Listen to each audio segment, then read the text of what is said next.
Hola muchachos, espero estén bien. Bueno, hoy les traigo una nueva presentación, pero es una presentación bastante larga, entonces se la voy a dividir en dos. Hoy vamos a ver eh, cómo está organizado un banco de sangre y vamos a platicar también sobre la medicina transfusional.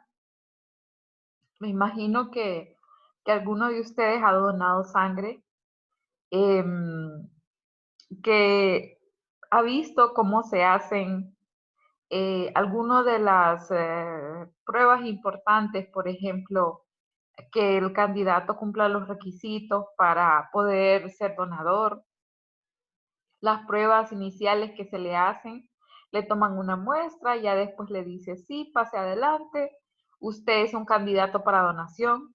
También la entrevista que se le hace frente a frente al paciente, ¿verdad? Donde se preguntan ciertas cosas que nos van a poder clasificar al paciente si es en algún grupo de riesgo, ¿verdad? Porque algunas infecciones tienen un periodo de ventana.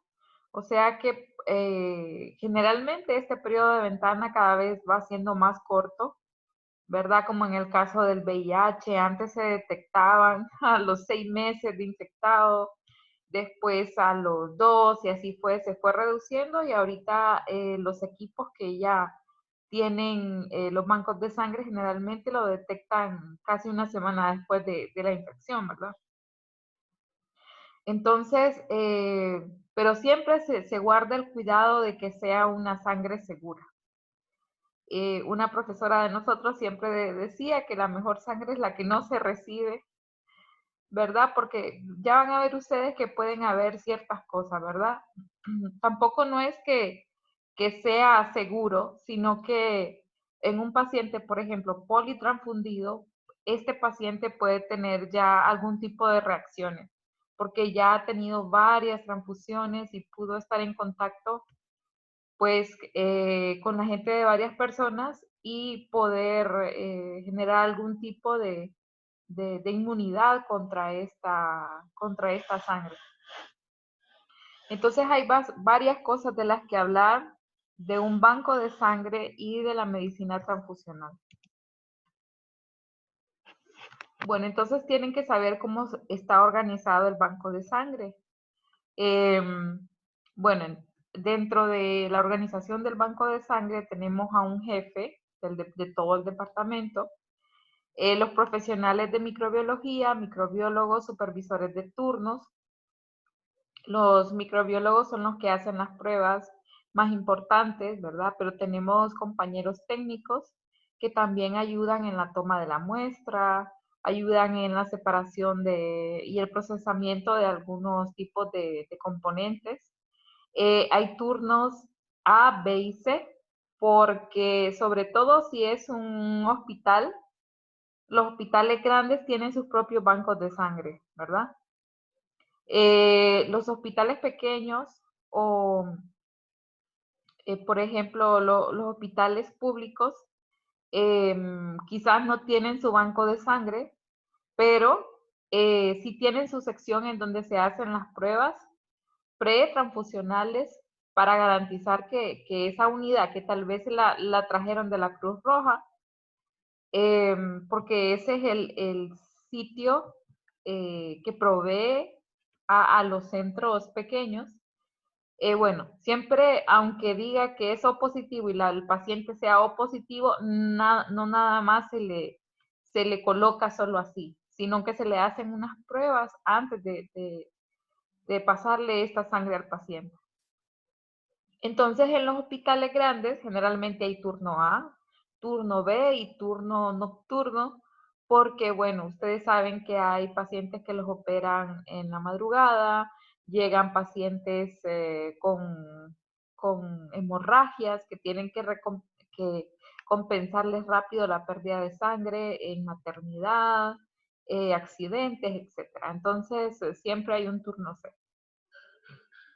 Hay personal técnico que también se ocupa de varias de las cosas que se hacen en un banco de sangre. Y hay un personal auxiliar, también ayudan en que todo esté en orden, en el lavado de los tubos.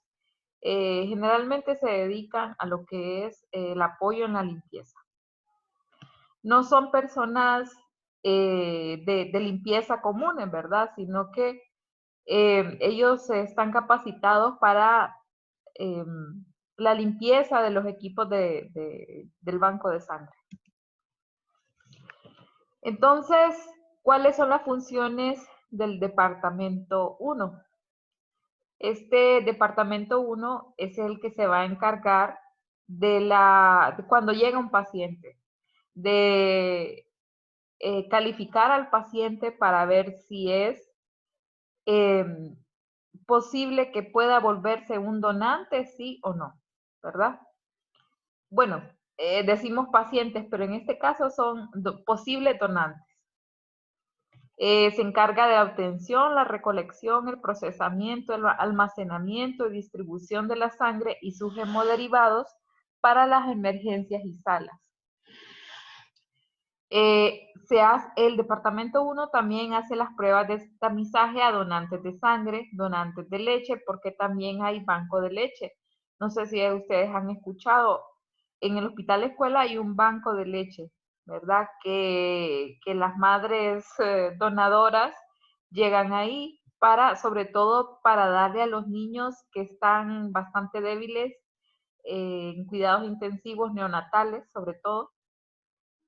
Ellos necesitan no fórmulas, si es posible conseguir leche que tenga materna, que tenga anticuerpos, que tenga todas estas inmunoglobulinas, es mejor. Entonces, se manejan también bancos de leche. Igual a la leche, como ustedes saben que es un producto que igualmente puede pasar enfermedades infecciosas, entonces igual se le hace un tamizaje, ¿verdad? Que no vaya a contener eh, ninguna enfermedad infecciosa para el lactante. Al principio se le hace el tipo y el RH a los pacientes y donantes y se hace esta prueba que se llama CUMS, directo e indirecto. Este es como ya se hace una reacción en el tubo, en un tubo de ensayo en donde se coloca la sangre del paciente que va a recibir el receptor y se coloca la sangre del paciente donante. Entonces, se hace esta reacción in vitro porque se prefiere ver cualquier irregularidad que ocurra, que se ha visto en un eh, tubo antes de pasarle esta sangre al paciente. ¿Por qué? Porque ya al momento de pasarle esta sangre al paciente, y si nosotros no vimos estas irregularidades en un tubito, no nos fijamos o no hicieron la prueba, entonces el paciente hasta puede morir de un shock anafiláctico, ¿verdad? Entonces siempre se hacen estas pruebas. No se le puede pasar sangre a un paciente solo con saber, es tipo A, pongámoselo, no. Porque ya vamos a ver cuáles son las características que tiene el sistema sanguíneo. Tampoco es que no se pueda, que no se haga, ¿verdad? Sí se hace, a veces se le llama de tipo a tipo. Cuando hay por ejemplo, hay un paciente que está desangrado y que si no le ponen una unidad, por ejemplo, o varias, se va a morir. Entonces, sí le ponen una unidad de sangre que solo que sea compatible con él, ¿verdad? Pero obviamente esta unidad de sangre es del banco de sangre, entonces ya está tamizada, ya se sabe que no tiene ninguna enfermedad infecciosa, ya se sabe que los glóbulos rojos están en perfectas condiciones. Esa es la única de las situaciones en las que sí se permite solo un paso de sangre de tipo a tipo. Entonces el banco de sangre, muchachos, funciona como si fuera un banco real. Se le dice banco de sangre porque hay unidades que están ahí guardadas, ¿verdad? y estas unidades son liberadas luego por ejemplo, de tener cierta cantidad de unidades, digamos tipo A, tipo B, tenemos tanto tipo C. Hay una contabilidad de unidades dentro del banco de sangre. Y así como es la salida de la sangre, así debe ser el ingreso de la sangre. Porque un banco de sangre no puede quedarse en el caso como de un banco normal, no puede quedarse sin dinero. Igual el banco de sangre no puede quedarse sin unidades. Entonces, así como va saliendo, así la van reponiendo, con esa misma velocidad. Entonces, también les quiero decir que el banco de sangre suple varias áreas, por ejemplo, oncología, que hay pacientes con tipos de cáncer que necesitan estar transfundiendo cada cierto tiempo.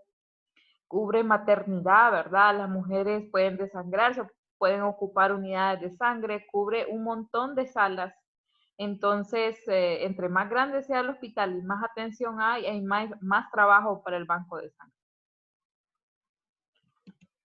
Bueno, entonces, tenemos las funciones del departamento 2.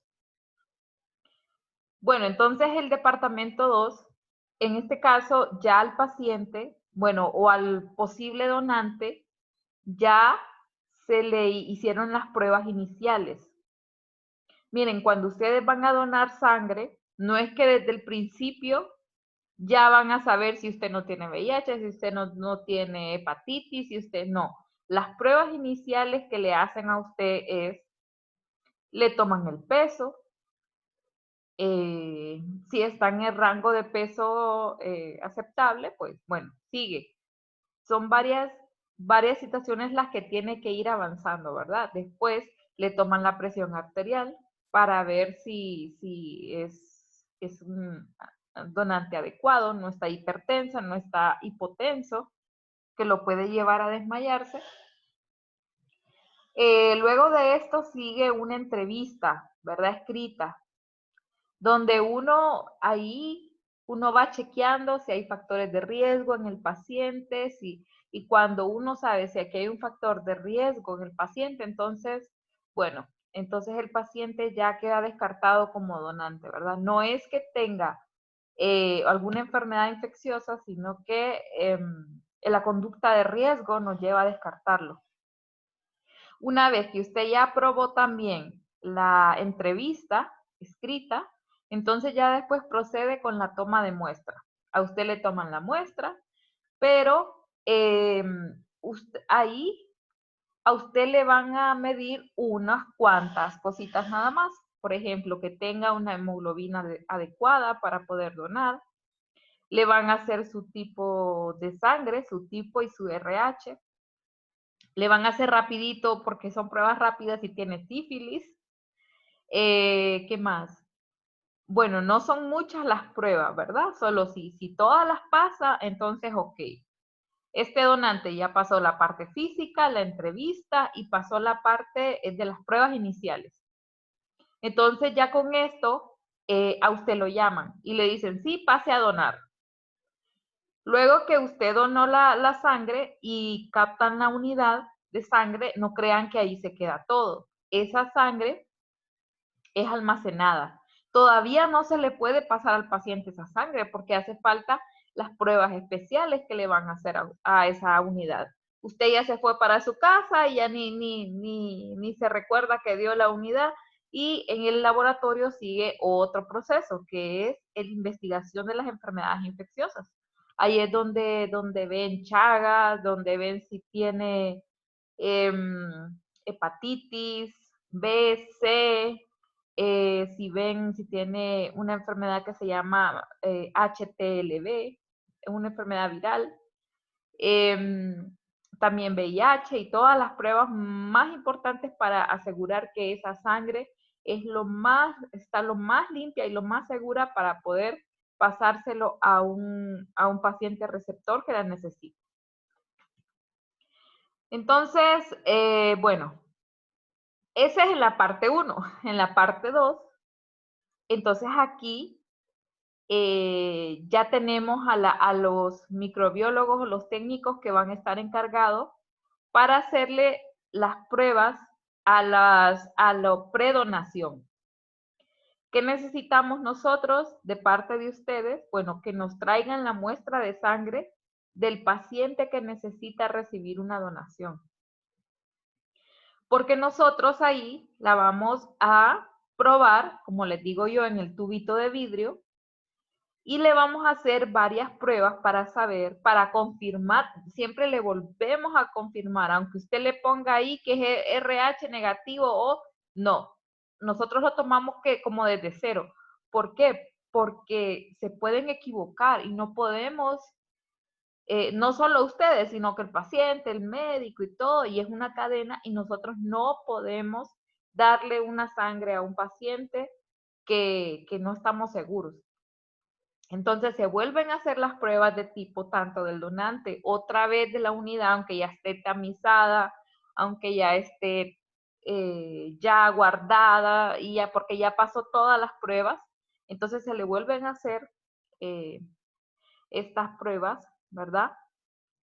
Se hace un rastreo de anticuerpos, anticuerpos contra antígenos de los glóbulos rojos del sistema ABO, que lo vamos a ver más adelantito. También se observa si hay reacciones transfusionales menores que tal vez no sean del sistema ABO. También en este departamento 2 puede, en algunos hospitales hay, como en el hospital escuela, en otros no, que hay un servicio de aféresis.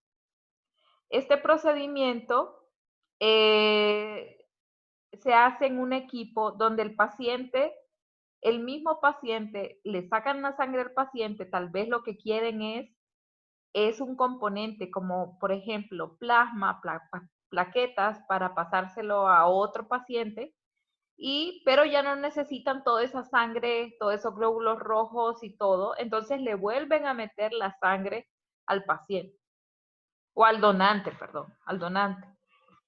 Entonces, a eso se refiere con el servicio de aféresis. También en algunos lugares pueden haber este equipo, porque estos son con máquinas con equipo, donde haya una leucorreducción, es donde se van a eliminar los glóbulos rojos de los productos sanguíneos para prevenir reacciones transfusionales y solo se le va a dar al paciente, ya sean sus necesidades, por ejemplo, plasma, o si no plaquetas, o si no glóbulos blancos, ¿verdad? Si en el caso el paciente lo vaya a necesitar. Recuerden que un paciente no es necesario que reciba la unidad de sangre completa.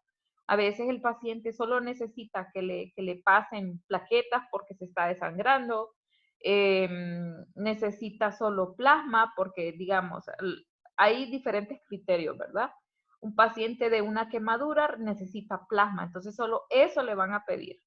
¿Por qué? Porque no pueden inflar su cuerpo de sangre y sangre y sangre si lo que necesita solo es un componente específico, ¿verdad? Bueno, entonces aquí es lo que yo les decía. En el servicio de atención al donante, está desde la recepción de documentos, la preclínica, que es donde les toman los signos vitales, los pesan, la entrevista, que es bien importante, entonces le hacen análisis de hemoglobina. Bueno, donde les toman, una vez que aprueban, les toman ya las bolsas sanguíneas, los tubos, le hacen esta flebotomía. Bueno, en esto se refiere autoexclusión, significa que se le hace conciencia al paciente, ¿verdad? De que, o al donante, de que si aún así cuando pasó todas las pruebas y él cree que su sangre no es adecuada por alguna razón, entonces que se autoexcluye. Y ya, con eso es eliminada la unidad. Y la entrega del comprobante, ¿verdad? De que se le dice, ok, ya fue tomada, nosotros le vamos a avisar por el resultado de las pruebas que tenga. Y bueno, no solo gente sana llega a estas unidades de sangre, ¿verdad? Hay gente enferma que no sabe que tiene VIH, que no sabe que tiene hepatitis.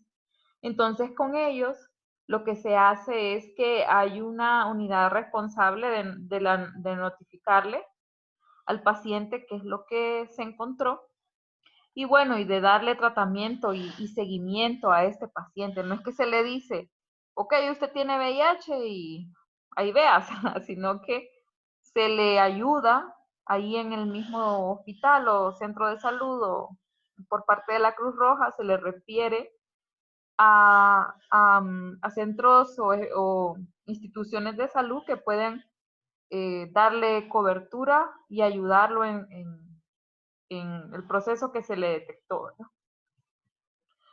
Bueno, entonces hay también otra partecita del banco de sangre. Es que el banco de sangre es algo bien complejo, ¿verdad? Hay varias unidades dentro del banco de sangre. En una parte están las máquinas en donde hacen un fraccionamiento o separación de los hemocomponentes. Por ejemplo, hay pacientes que necesitan solo glóbulos rojos, no necesitan plasma, no necesitan paquete de glóbulos blancos, no necesitan nada más porque lo que ellos tienen es, vaya, una anemia tal y no necesitan llenar su cuerpo con todo ese volumen que tiene el plasma. Recuerden que la sangre es 55% plasma también. Entonces quieren eliminar eso y solo pasarle los glóbulos rojos. También se puede obtener solamente plaquetas. También se puede obtener plasma, plasma fresco que se congela, porque sobre todo con pacientes con quemaduras, etcétera. Y bueno, también está el crioprecipitado, que el crioprecipitado es cuando el plasma fresco congelado se descongela. Entonces, esa parte lo primero que se va descongelando son proteínas eh, que funcionan como inmunoglobulinas. Entonces, eso se puede rescatar y pasarle solamente esto al paciente, según las necesidades que haya. Generalmente lo hacen máquinas, pero también hay unas que son semiautomatizadas, que uno tiene que hacer una parte y la máquina hace la otra. A veces son unas grandes como centrífugas en donde se meten toda la unidad y esta misma centrífuga nos va a separar pues los componentes de la sangre. Bueno, entonces como les digo, ustedes dejan la unidad de sangre ahí, se van. Entonces, luego la unidad queda ahí con su nombre, su tipo de sangre y todo. Luego esto entra a la segunda ronda de pruebas, que generalmente son para VIH, Chagas, sífilis, hepatitis B. Ojo que con la hepatitis B y las demás hepatitis hay dos tipos de antígenos. Uno es de superficie, del hepatocito, en el hígado, y otro es en el núcleo, o se llama core. Entonces se le hacen los dos, ¿verdad? Por cualquier cosa. O sea que es una prueba bastante segura, ya sea con hepatitis B, C, todo lo que es hepatitis, y también se le hace esta prueba que se llama HTLV. HTLV es un virus que, bueno, aquí en Honduras, pues no somos endémicos de este tipo de virus, pero es un virus que puede causar a la larga mutaciones que puedan causar pues leucemias o linfoma. Entonces una unidad de sangre que tenga un HTLV positivo es descartada, ¿verdad? Entonces esta HTLV es más común en países europeos, por ejemplo. Bueno, entonces otra componente del banco de sangre ya es la inmunocompatibilidad, donde se le hace, como les digo, el tipo de sangre y el RH otra vez al donante y al receptor. Se le hace en esta prueba que se llama de Coombs, directo e indirecto, para poder detectar si aún así, teniendo todas estas precauciones, hay algún tipo de anticuerpos que pueden estar molestando, de anticuerpos irregulares se llama. Entonces, si nosotros logramos, eso se hace por medio de ciertos reactivos, ¿verdad? Que nosotros podemos ver grumos o cositas así. Entonces, estos, aunque sea de tipo que necesita hacer, del RH que necesita hacer, entonces, pues, lo descartamos también si hay algún tipo de reacción y estos se llaman pruebas pretransfusionales. Bueno, entonces la tercera fase ya la entrega de los resultados a los pacientes que han sido donantes. También en esta unidad se hace la recepción de muestras para pruebas pretransfusionales a los posibles receptores. Se hace el egreso de hemocomponentes, también como les digo yo, funciona como un banco que salen y entran. Y es donde se debe de hacer el control de calidad de todas las unidades. Bueno, entonces dentro de los donantes, ustedes deben de saber qué categorías hay. Hay varias categorías, ¿verdad? Generalmente los que llegan a dar sangre son familiares o amigos, ¿verdad?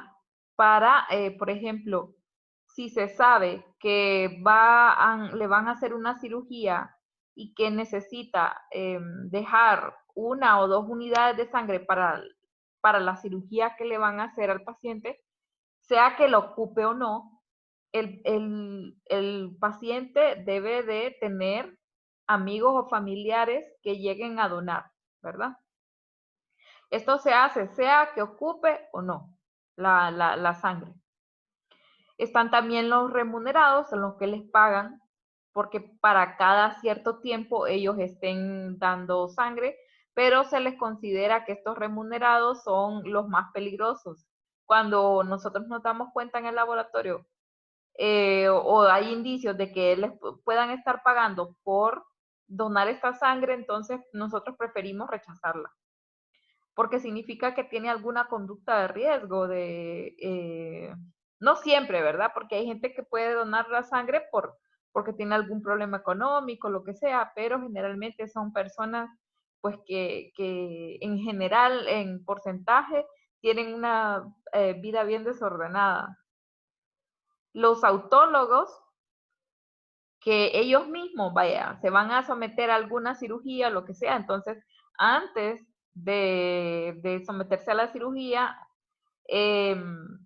por lo menos con 30 días de anticipación, ellos mismos van y donan, ¿verdad? Pero esto es muy raro que ocurra. Y los voluntarios y los altruistas, que es el tipo de sangre que más se recibe también y que para el banco de sangre es la mejor recibida. Entonces, ¿cuáles son los requisitos generales que debe de cumplir una persona para poder ser un donante de sangre? Bueno, aquí tienen que tener una edad entre 18 y 65 años. Bueno, si es necesario y no hay nadie más o el tipo de sangre es muy raro y necesitan de algún adolescente, bueno, con 17 años, menos no. Entonces ya se da el consentimiento de los padres, ¿verdad? Necesitan presentar su cédula de identidad, tienen que estar en buen estado de salud, por lo menos 110 libras, no pueden pesar menos. La hemoglobina, las mujeres la deben de tener en 12.5 y los hombres de 13.0, lo mínimo que pueden tener. No deben de haber sufrido ninguna enfermedad transmisible por la sangre, no tener conducta promiscua, y si tiene tatuajes o perforaciones en la piel, se debe de esperar a 1 año después de que se realizó los tatuajes. No es que por medio de los tatuajes se le van a pasar enfermedades, ¿verdad? Pero al haber una perforación de la piel por medio de agujas, entonces esos son los criterios que se han establecido internacionalmente, ¿verdad? Que una persona después de 1 año de haberse hecho un tatuaje, sobre todo si es grande, entonces ahí es donde puede donar. Bueno, entonces ustedes saben que hay muchos mitos al momento de ir a donar sangre, ¿verdad? Dice, si tengo un tatuaje o piercing, no puedo donar sangre. Sí, es falso porque puede hacerlo al año ya de haberse hecho esta perforación o tatuaje. Donar sangre engorda, pues no, ¿verdad? No es verdadero. Es cierto que la necesidad del cuerpo de reponer el volumen de sangre puede aumentar el hambre, pero eso se va a hacer en cuestión de unos días, ¿verdad? Nada más. El cuerpo ya empieza a reponer los glóbulos rojos que perdió. La vez pasada yo les dije que podemos tener hasta 7 litros de sangre en el cuerpo. Y bueno, la donación de sangre solamente son de 400 a 500 ml. Entonces, tampoco no es que el cuerpo, qué bien que se lo sacaron, pero puede empezar a reponer desde el momento en que en que se la sacaron rápidamente. Donar sangre es peligroso, pues es falso, ¿verdad? Todo el material que se usa es descartable, es nuevo, entonces no tiene por qué causarle ninguna infección ni enfermedad. Donar sangre perjudica mi capacidad sexual y reproductiva, ¿verdad? Nada que ver. No va a perder ninguna facultad. Pero quienes no pueden donar sangre completamente, los trabajadores sexuales, ¿verdad? Es por eso que nosotros en la entrevista, nosotros andamos buscando este tipo de riesgo. No porque se vaya a hacer una distinción o que haya alguna, em, nosotros estemos excluyendo a estos grupos de riesgo, sino que es por el tiempo que les digo yo de periodo de ventana, ¿verdad? Que no podemos eh, exponer a un paciente que vaya a agarrar un VIH, por ejemplo, o un herpes virus o algo que más bien lo va a matar. Personas que utilizan drogas tampoco pueden donar, más que todo, y sobre todo que sean intravenosas, que compartan jeringas. Personas con infecciones que pueden transmitirse, ¿verdad? Si tiene hepatitis, si tiene, por más que quieran, no van a poder donar. Y quienes hayan tenido relaciones sexuales de alto riesgo, ¿verdad? Si, por ejemplo, porque les voy a decir la verdad, los pacientes mienten, no todos, ¿verdad? Pero se mienten en la entrevista, entonces ya, si nosotros le vamos sacando la verdad y ellos dicen, sí, yo estuve con una mujer anteayer y no, ella no la conozco y así fue. O personas que son hombres homosexuales, ya nosotros eso lo vemos como alto riesgo. Y no es que en el laboratorio tal, fíjate que me dijeron que porque soy homosexual no puedo donar sangre.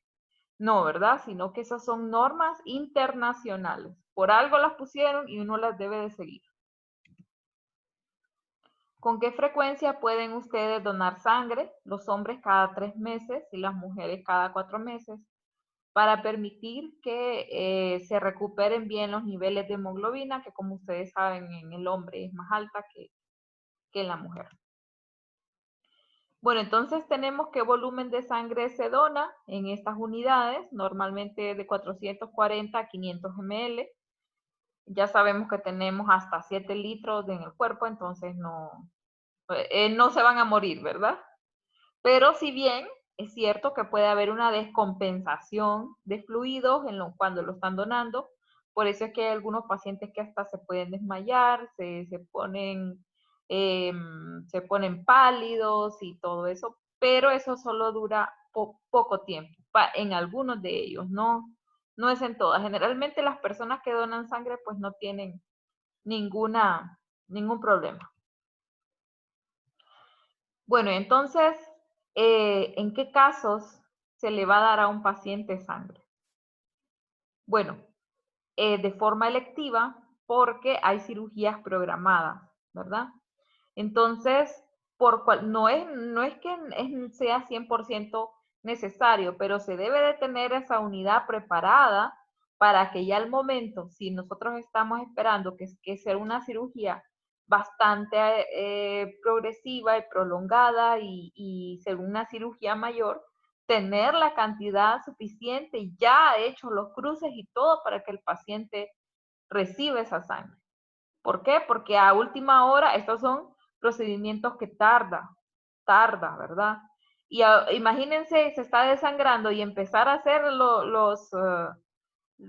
todas estas reacciones en el tubito y todo, no. Ya se le tiene la sangre preparada. Si no la utilizó, pues mejor. También, bueno, en emergencias, obviamente ustedes saben que llegan pacientes eh, muy graves, ¿verdad? Pacientes que han sido heridos o que están en accidentes de tráfico y todo eso. Ahí es donde normalmente se hace todo el procedimiento, pero esta de tipo a tipo se hace en emergencias que el paciente ya se esté desangrando y ya no hay tiempo de más. Pero recuerden que estas se hacen con la sangre que está ahí guardada y que ya está tamizada, que ya sabemos que no hay nada malo. No es de que le voy a pasar sangre que yo no sé, no. Ya se toma del banco las que ya están ya solo para la salida. Entonces esa solo se hace de tipo a tipo, si es receptor y si es donador, y se le pone la sangre al paciente porque en este caso pues el paciente puede morir en lo que nosotros estemos haciendo en los tubitos algún proceso. Y bueno, en la ginecología también, cuando inesperadamente, ya sea en una cesárea o en un parto vaginal, la mujer esté perdiendo bastante sangre.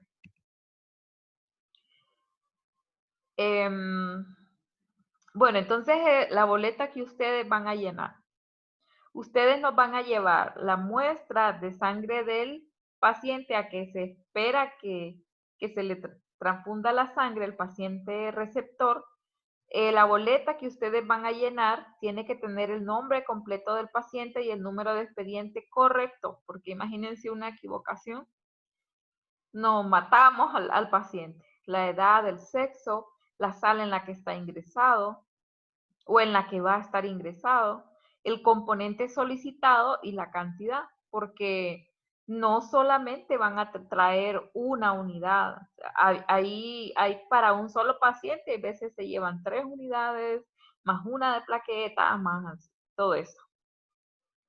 Nombre completo y firma del médico residente que solicita. Solo se permite firma de residente o lo especialista. Nombre completo y firma de la persona que tomó la muestra. Diagnóstico por el cual se va a transfundir. Todo esto debe de ir bien especificado porque ustedes saben que esto es delicadísimo, ¿verdad?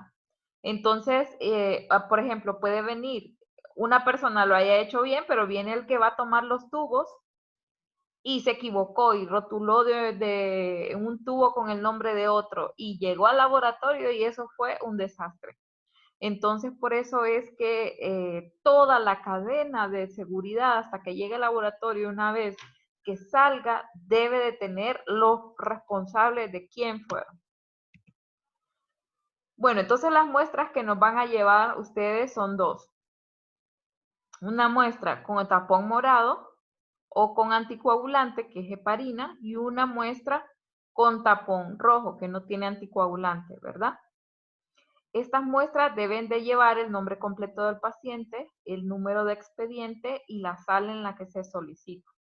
Todos estos datos deberán escribir directamente en el papelito que esté en el tubo y no en el esparadrapo, porque este se puede caer, se puede lo que sea, o se puede manchar, o etcétera, y ya después nosotros no sabemos de quién es esa sangre. Toda la información que ustedes colocan en los tubitos debe de coincidir con la boleta, ¿verdad? De lo contrario, no se le va a procesar esa muestra. Bueno, ¿cuáles son los componentes de la sangre? Esto nosotros ya lo vimos, el paquete de glóbulos rojos, paquete de glóbulos blancos, que es esta capita chiquita, y el plasma. Entonces, todos estos componentes pueden ser usados, aquí están las plaquetas también, pueden ser usados por separado también. Es transfundirse la sangre total, que incluye todos los componentes, o por ejemplo, solo plaquetas. Entonces, bajo ciertos aparatos, nosotros vamos a tomar solo esta parte. Entonces, ¿para qué es útil una donación de sangre? Como ustedes ya saben, por un montón de circunstancias, ¿verdad? Que un paciente tenga una anemia severa, necesita en ciertos valores de anemia, sí ya necesita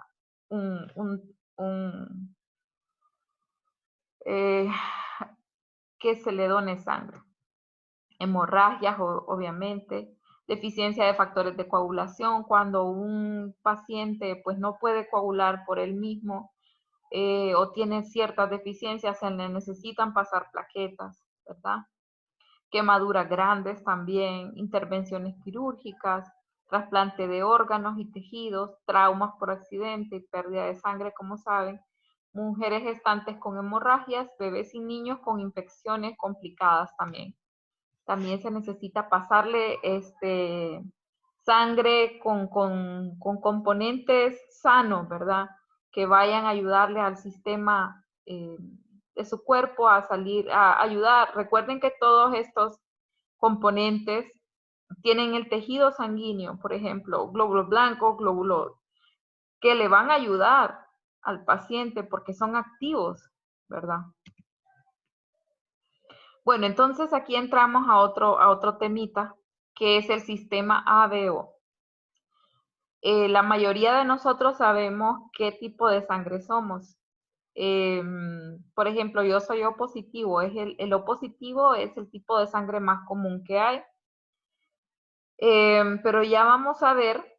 Yo, por ejemplo, yo le puedo donar sangre a cualquier tipo, pero yo no puedo, yo solo puedo recibir de otro O positivo, yo no puedo donar más.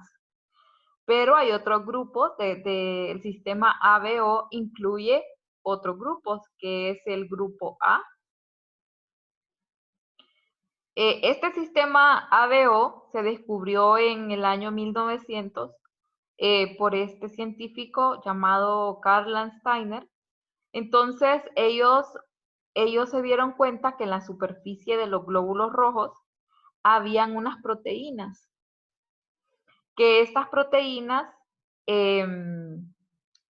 ciertas personas la tenían de una forma, otros la tenían de otra, pero que normalmente eran de 3 tipos, ¿verdad? El sistema se nombró ABO por los tipos diferentes que se encontraron. También hay mezclas entre sí. Eso tiene que ver con el tipo de sangre que son los padres, ¿verdad? Y en el cruce de la sangre de la madre versus la sangre del padre. Entonces, ¿cuáles son los 4 grupos de sangre en los cuales nos clasificamos los humanos? Ya sean de cualquier tipo de raza, siempre vamos a tener estos 4 tipos de sangre, que es el tipo A. ¿Por qué? Porque en la superficie del glóbulo rojo, este es un glóbulo rojo, hay estas proteínas tipo A. Miren, están pegadas en el glóbulo rojo.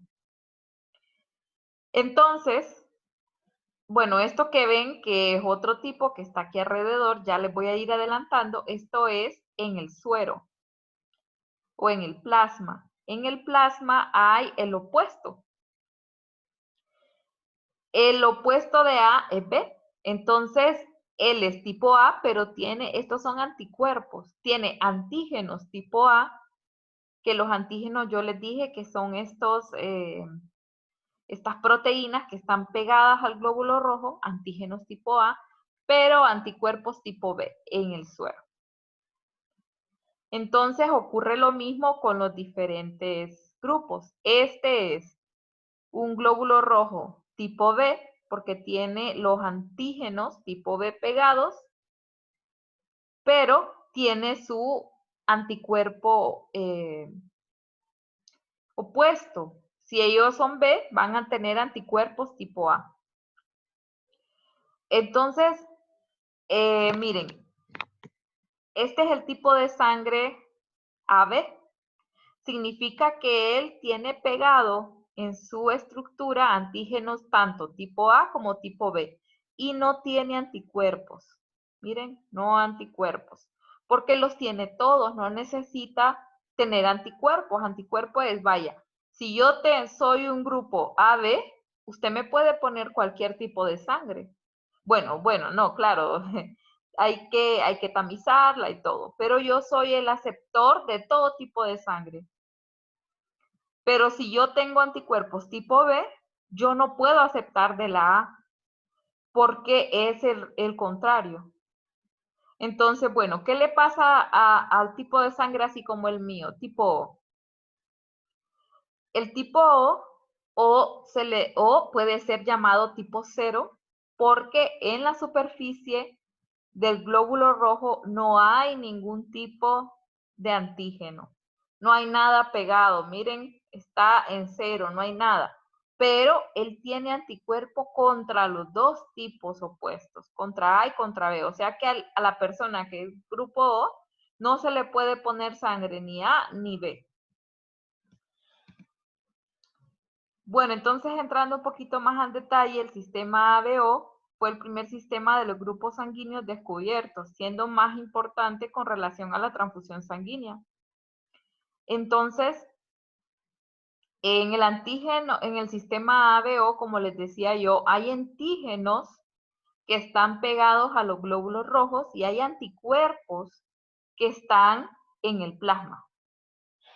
Entonces, a ver, repasemos. El grupo sanguíneo O, antígeno de la membrana de los glóbulos rojos, yo les dije que no había ninguno. Pero anticuerpos va a tener para los dos, tanto para anti-A como para anti-B. El grupo sanguíneo tipo A va a tener un antígeno en su glóbulo rojo tipo A y va a tener un anticuerpo tipo anti-B en el plasma. O sea que a ese paciente A no le vayan a dar B porque se lo echan.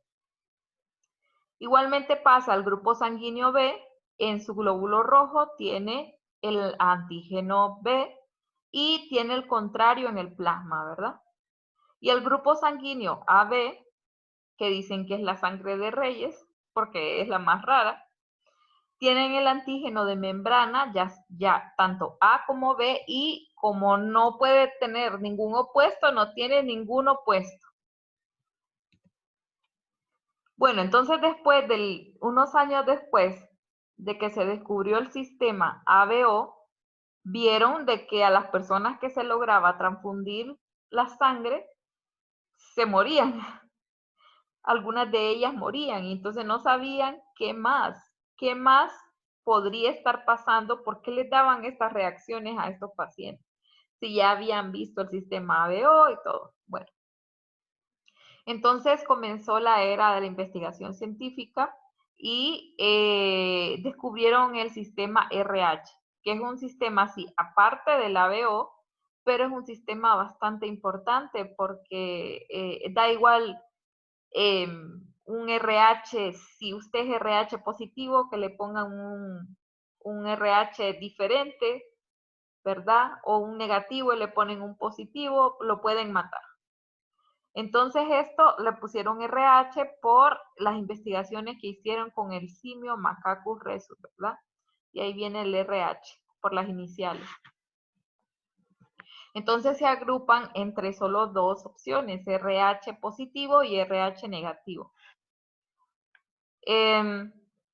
Bueno, en el sistema RH la formación de anticuerpos es siempre consecutiva a la exposición a eritrocitos que poseen el antígeno. Es un antígeno también que está pegado a los eritrocitos, RH positivo, y en el caso de RH negativo es porque no tiene, ¿verdad? No tiene ningún antígeno o no tiene ninguna proteína pegado en la superficie del anticuerpo. Entonces, ¿en qué casos puede estar sensibilizado? En una transfusión sanguínea, también con el embarazo, de, por ejemplo, madres RH positivas, bebés RH negativos. Entonces, de esa forma puede haber una sensibilización. La presencia de anticuerpos anti-RH adquiridos por exposición son causantes de enfermedad hemolítica de recién nacido y de reacciones transfusionales, ¿verdad? La enfermedad hemolítica de recién nacido. Bueno, esto ocurre cuando la mujer y el hombre, que son los padres, tienen unos RH que son diferentes. Por ejemplo, aquí tenemos a una mujer que es RH negativo, pero que el bebé en el cruce de la sangre de los padres sale RH positivo. Entonces eso, cuando el bebé está en el útero aún, puede haber traspaso, sobre todo en el momento del parto, ¿verdad? Puede haber traspaso de alguna cantidad de sangre del bebé por parte del cordón umbilical y la madre lo detecta. Bueno, los anticuerpos de la madre lo detectan. Entonces, las células de la madre comienzan a mandar estos anticuerpos al interior, ya sea del útero y traspasa la membrana, ¿verdad? Esto se ve que en el primer hijo, pues la madre queda sensibilizada ya, porque su cuerpo ya detectó el RH, ¿verdad? Entonces su cuerpo ya quedó activo, es como una vacuna. Puede tener el primer hijo sin problema, pero ya después del primer hijo viene el segundo, ya el bebé puede morir dentro del útero, porque ya cruzaron la membrana los anticuerpos de la madre y no dejaron ni siquiera que se formara el bebé. Por eso es que la madre le tienen que colocar unas inyecciones que tienen inmunoglobulinas para evitar que le haga daño a un próximo embarazo. Bueno, entonces esta es un esquema también bastante importante, se le deberían de tomar captura de pantalla. Se trata sobre la compatibilidad de glóbulos rojos, o sea, si ustedes tienen un paciente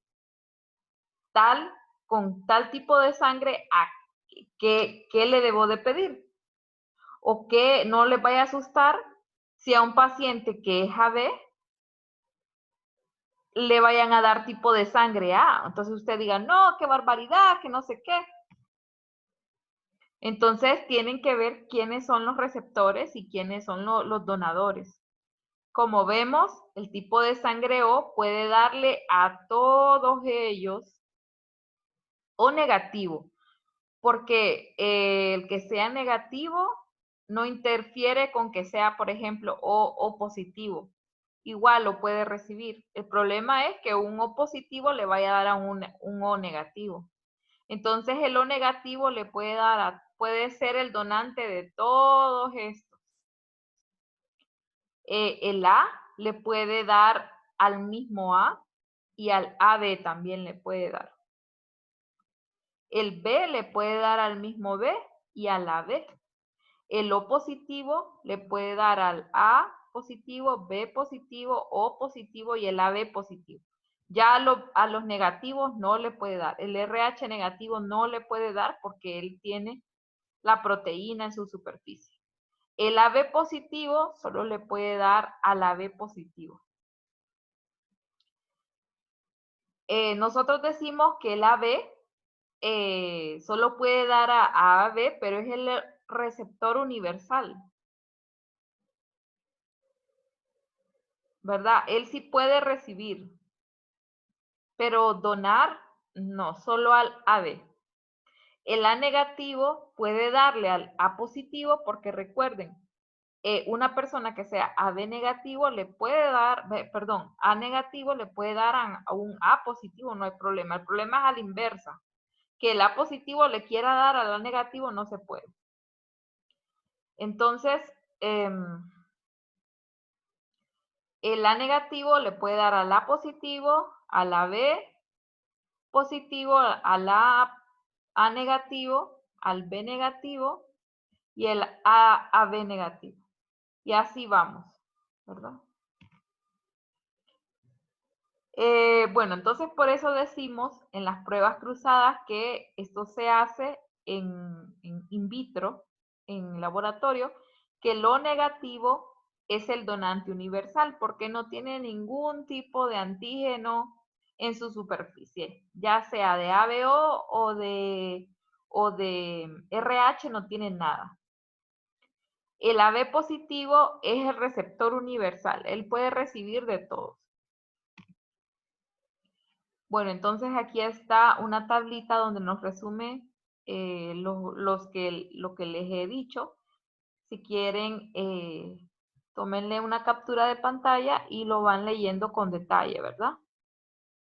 Aquí es lo que les estaba diciendo. Antígeno de membrana se refiere a qué es lo que está pegado en la superficie del eritrocito. ¿Cuál es su anticuerpo natural? Y del sistema de RH también se le llama D. Ustedes le pueden decir RH o antígeno D. Entonces, este antígeno D es el que está pegado y es el que le confiere ser RH positivo o RH negativo. Bueno, entonces vemos las frecuencias de diferentes grupos AB o RH. Vemos que dentro de las frecuencias que se supone que O, RH positivo es el mayor, vemos que actualmente se ve que el ARH positivo más bien le lleva un poquito la delantera con un 37%. Pero vean ustedes estos que son súper raros. Por ejemplo, el grupo B, RH negativo, solo es 1.5%. Y vean, este ABRH negativo solo es de 0.5%. Entonces, bueno, este también AB RH positivo también es raro. Miren, por eso es que se les dice que son gran sangre de reyes. Bueno, a ver, solo quiero terminar con esto para decirles que el sistema ABO y RH no son los únicos. También hay otros sistemas sanguíneos, ¿verdad? Como por ejemplo un llamado KEL, Duffy, KID, y hay otros. Vean, hay varios sistemas sanguíneos. Lo que pasa es que ellos casi no tienen mucha importancia. O sea, en el glóbulo rojo están pegados otras cosas que no solamente son el sistema ABO y RH. Esos son los más importantes. Es como que si usted se llega a confundir en eso, mató al paciente, ¿verdad? Pero hay otros también que pueden, por ejemplo, estudiarse en el caso de razas, de diferentes razas, para saber, estos son otros sistemas sanguíneos, pero realmente podrían dar alguna incongruencia, pero es realmente las mayores incongruencias que se dan entre un paciente y otro es por el sistema del ABO y el RH. Entonces, esto solo es para mostrarles que también hay otros sistemas, otros tipos de antígenos que pueden estar pegados en el glóbulo rojo. Bueno, muchachos, entonces esto fue todo y luego en otra clase les voy a mandar la siguiente parte de que ya vamos a ahondar un poquito más en los componentes y hemoderivados. Cuídense mucho.